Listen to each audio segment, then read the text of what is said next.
10월 22일 수요일 아침 묵상 역대하 30장 13절에서 27절 예루살렘의 큰 기쁨이라는 제목을 가지고 말씀을 살펴보도록 하겠습니다.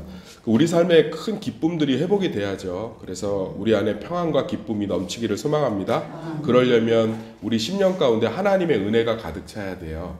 우리는 우리의 기쁨이 다른 것들을 통해서 온다고 생각을 하는데 그것들은 좀 가짜 기쁨이기 때문에 우리의 심령을 온전히 기쁘게 할 수 없습니다.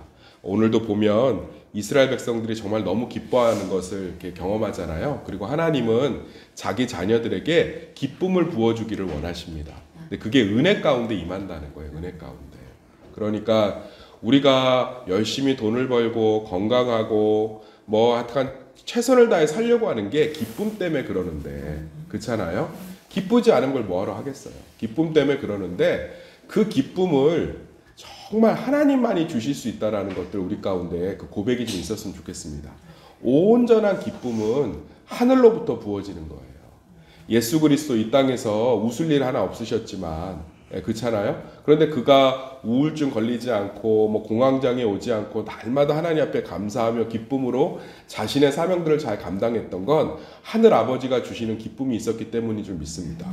우리의 삶은 하나님의 기쁨이 날마다 부어져야 돼요. 그게 은혜가 부어지는 거예요. 그런데 이 은혜가 부어지려면 우리가 그 은혜가 훨씬 더 잘 부어질 수 있도록 무언가 해야 될 몫이 있는 거죠. 그러니까 하나님이 하늘에서 하늘의 기쁨인 기름을 부으시는데 기쁨과 은혜의 기름을 부으시는데 입구가 막혀 있으면 옆으로 흘러 넘치지 그 안으로 들어올 수가 없잖아요. 그러니까 더 쉽게 얘기하면 제가 이렇게 신앙생활을 하는 것을 보면 저도 그렇고 어떤 분들은 간증할 게 후회하고 깨닫는 것밖에 없어요.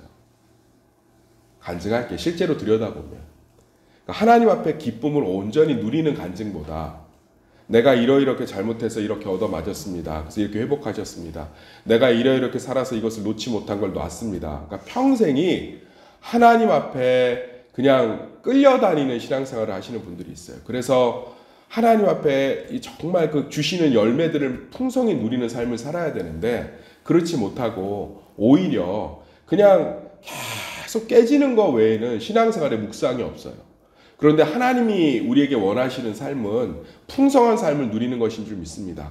예수 그리스도가 이 땅에 오신 목적을 분명히 얘기했잖아요. 너희로 풍성히 얻게 하려 하십니다. 예수님이 이 땅에 오신 이유가 우리를 기쁘고 행복하고 만족하게 하기 위해 왔다는 거예요. 오늘 말씀도 마찬가지예요. 유월절을 드리고 있잖아요. 유월절은 어제 은혜를 상징한다고 했잖아요. 그런데 은혜를 부어주시는데 이 은혜가 원활하게 들어오질 못해요. 왜냐하면 이 14절 읽어볼까요? 14절 시작. 무리가 일어나 예루살렘에 있는 제단과 향단들을 모두 제거하여 기드론 시내에 던지고 그러니까 하나님의 큰 은혜가 임하기 전에 자신들이 아하스 때 했던 우상 숭배했던 제단의 그릇들과 그런 것들을 다 갖다 버렸다는 거예요. 사랑하는 성도님들, 우리 삶에 반복되는 고난의 이유는 빨리 제거하셔야 돼요. 이걸 우리가 정말 깊은 자기 고민이 없으면 발견할 수 없습니다. 사람이 놓지 못하고 있는 자기 똥꼬집이 있어요.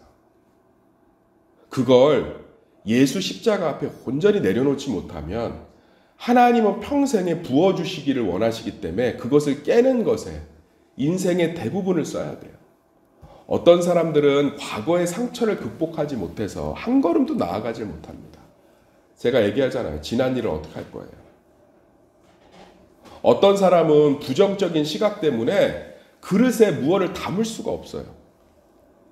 어떤 사람은 체면을 너무 신경 써서 인간관계를 누리지를 못해요. 어떤 사람은 자기의 판단이 너무 강해서 성경의 말씀을 자기 생각 외에는 받아들이지 않습니다. 어떤 사람은 건강에 염려가 너무 많아서 하나님 앞에서 한 걸음도 나갈 수가 없어요. 어떤 사람은 자기 사랑이 너무 강해서 자기를 존중해 주지 않으면 그곳에서 누군가를 세워주지를 못합니다. 저도 그래요. 저도. 그러니까 하나님 앞에서 끝까지 붙들고 있는, 하나님의 성전도 회복하고 하나님의 유월절도 회복하면 당연히 자기 아버지 때 드렸던 자기 자식을 불 가운데 들일 정도로 미쳐 있었던 하나님이 기뻐하지 않는 제단들의 그릇들과 이런 것도 빨리 갖다 버려야죠. 근데 그걸 이제 버리고 나니까 하나님의 은혜가 임했다는 거예요. 저는 뭐 신주단지 뭐 부적 이런 거 의미하지 않아요. 우상은 신약 시대에 들어와서 우상은 하나님이 아닌 내가 쫓아가고 붙들고 있는 것들입니다. 이건 깊은 자기 고민 아니면 안 돼요. 저는 그래서 종교개혁자들이 왜 경건을 철저한 자기 묵상이라고 했는지 알 것 같아요. 부르짖는 기도 참 좋습니다. 저는 통성 기도를 아주 좋아합니다. 그래서 제가 지난주부터 강단 기도하고 있지 않습니까? 금요철야 때 수험생들과 환우들을 위해서, 어려운 우리 성도들의 일터를 위해서. 그런데 진짜 경건은 자기 묵상이었어요. 자기 묵상이 무슨 뜻이냐면 적용이에요. 말씀 앞에서 내가 철저하게 놓지 못하고 있는 내 우상에게 바쳐진 그릇들을 보셔야 돼요. 그것들을 기드론 시내가에 갖다 버려야 합니다. 안 버리면 하나님이 우리를 축복을 주시기 위해서 스스로 버리게 하시는 줄 믿습니다. 그러게 고난이라는 방법이에요. 고난을 잘 들여다보면 당연히 그 사람의 잘못도 있지요. 고난을 잘 들여다보면 실수도 있지요. 근데 고난을 잘 들여다보면 내 똥꼬집이 있어요. 그걸 놓으셔야 돼요. 그걸 왜 놓지 못하는지를 하나님 앞에 구하고 통곡할 때 은혜가 그것들을 기드론 시내가처럼 산산조각 내고 태워버리는 줄 믿습니다. 무엇을 위해 기도해야 될지 우리가 모를 때가 되게 많아요. 사실은 크고 작은 마음의 불편함들이 우리가 놓지 못하고 있는, 저는 믿는 자들은 반드시 기뻐해야 된다고 생각합니다. 내 삶이 기쁘지 않으면 제일 먼저 일기를 쓰면서 정리하는 게 뭐냐면 감정 일기를 써요. 내가 무엇을 놓지 못하고 있는지, 놓지 못하고 있는 것이 있어요. 그건 과거의 상처를 놓지 못하고 있어요. 그렇게 충성을 다했지만 내가 배신을 당했기 때문에 또 이런 일 때문에 이런 일이 생기면 어떡하지? 그러면 그리스도의 십자가 그것들을 완전히 녹여요. 그때 너를 여기까지 인도하신 게 누구니? 하나님이시죠. 그럼 놓게 되는 거예요. 그 기쁨이 즉시 회복돼요. 할렐루야. 제가 마음이 불편할 때가 있어요. 그러면 내가 목회를 하나님이 아닌 사람을 보고 하고 있구나. 어떤 것들 가운데 제가 어려움이 있어요. 마음의 어려움. 그럼 그것들을 들여다보면 제가 놓지 못하고 어떤 사람들이 부탁을 하면 제가 거절할 수도 있죠. 근데 거절하고 나면 불편함이 있어요. 그러면 제가 놓지 못하는 게 뭔지 아세요? 제 체면이에요. 우리 목사님은 인자하고 자비하고 다 받아준다는 그 인정을 놓지 못하고 있는 거예요. 우상에게 바쳐진 그릇이지요. 하나님이 아닌 하나님께 인정받는 거 외에 그것들을 내려놓고 나면 너무 기뻐요. 그럼 하나님의 은혜가 임해서 그 관계가 더 좋아지고 깊어지고 바른 질서 가운데 세워지는 줄 믿습니다. 저도요, 분노할 때도 있고요, 짜증날 때도 있어요. 그런데 그것은 제 안에 놓지 못하는 두려움, 놓지 못하는 체면, 놓지 못하는 불안감, 놓지 못하는 부정적인 시각, 놓지 못하는 과거의 상처, 끝까지 갖다 버리지 못하는 우상에게 바쳐진 그릇들이 있는 거예요. 마음은 무엇을 담는 그릇인 줄 믿습니다. 그래서 기도를 고난 가운데 하실 때 저는 제일 먼저 해야 될 게 한 5분 정도 자기 묵상을 좀 하셔야 돼요. 고난 가운데. 내 마음이 왜 이렇게 힘들지?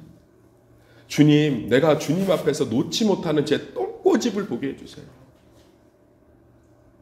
그것들을 주님 앞에 회개하고 나면, 내려놓고 나면, 버리고 나면 그때부터 정말 깊은 하나님과의 교제가 일어납니다. 사랑하는 성도님들, 하나님은 우리에게 은혜와 기쁨을 주기 원하시는 줄 믿습니다. 그러기 위해서는요, 제일 먼저 우상에게 바쳐진 내 마음의 그릇을 버리셔야 돼요. 버리셔야 됩니다. 제가 다시 한번 말씀드릴게요. 문제 때문에 힘들면 하나님은 문제를 즉시 해결하십니다. 그런데 내가 변해야 되고 내가 놔야 될 부분이면 문제를 그대로 두십니다. 그걸 통해서 알기를 원하시는 거예요. 평생을 어떤 목사님이 그러더라고. 딸 둘을 키우는데 첫째 딸은 그렇게 고집이 세대요. 아무리 두드려 패도 자기가 잘못했단 말을 안 한대요. 아무리 혼을 내도. 그러니까 더 감정이 상하고 더 충돌이 일어난대요. 그런데 둘째는 네가 뭘 잘못했는지 얘기하면 바로 인정하고 아빠 앞에 달려와서 폭 안긴대요. 아빠, 내가 이걸 잘못한 것 같아요. 그리고 나서 첫째는 다 이제 자랐죠. 맨날 그런대요. 아빠가 자기만 미워했다. 자기만 싫어했다. 지금은 이제 용서하고 미안하다고 얘기하지만 저한테 이제 얘기하더라고요. 아니, 지가 얼마나 고집이 셌는지 아냐. 둘째는 눈만 살짝 이거 아닌 것 같은데라고 해도 벌써 자기 잘못을 금방 알고, 아빠, 내가 이거 잘못한 것 같아요. 괜찮다. 하나님도 전 똑같다고 생각해요. 첫째 같은 성도들 계속 깰 수밖에 없는 거예요. 깨닫게 할 수밖에 없어요. 둘째 같은 성도들 그릇들 싹 갖다 버리고, 주님, 아빠, 내가 이거 놓지 못했어요. 아빠가 나 그 상처 가운데도 함께 했는데 내가 받아들이지 못했어요. 주님의 은혜들이 있는 거예요. 할렐루야. 사랑하는 성도님들, 우상에게 바쳐진 그릇 좀 제발 버리셔야 돼요. 그리고선 마음껏 주님이 부으시는 은혜를 누리시기를 간절히 소망합니다. 그러면서 여기 보면 에브라임과 스불론 이 북이스라엘 사람들이 유월절을 지킨 적이 없어서 하나님의 그런 제물들을, 유월절 제물들을 더럽게 정결하지 않게 먹어서 몸에 병이 났던 것 같아요. 근데 히스기야가 기도하잖아요. 결국은 기도하고 나서 하나님이 은혜로 채우시지 않습니까? 우리 가운데 어떠한 부정함이 있어도, 어떠한 잘못이 있어도 하나님은 바로잡으시는 줄 믿습니다. 유월절의 기쁨이 뭐예요? 하나님이 다 바로잡으시잖아요.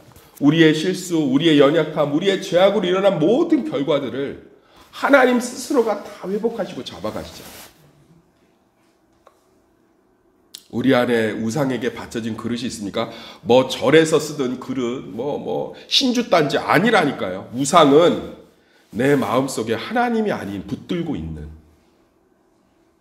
내 고집이에요. 내 고집이라고. 사랑하는 성도님들, 자기 묵상을 좀 깊게 하셔야 됩니다. 직면하기가 쉽지 않아요. 자기를 있는 그대로 직면하는 게 얼마나 가슴 아픈 일인지 몰라. 그 사람들이 잘 안 해요. 회피해요. 이 사람 때문에 그래 하면 편하다고. 이 과거의 상처 때문에 그래. 그럼 내가 편해요. 왜냐하면 내 연약함을 외부 탓으로 돌리고 숨기가 좋거든요. 자기를 직면하는 거 진짜 쉽지 않아요. 그런데 나를 한번 있는 그대로 직면해 보세요. 그러면 거기서 하나님께 은혜를 구할 기도 제목이 명확히 나옵니다. 거기서 하나님의 은혜가 상상할 수 없는 변화를 일으키는 줄 믿습니다.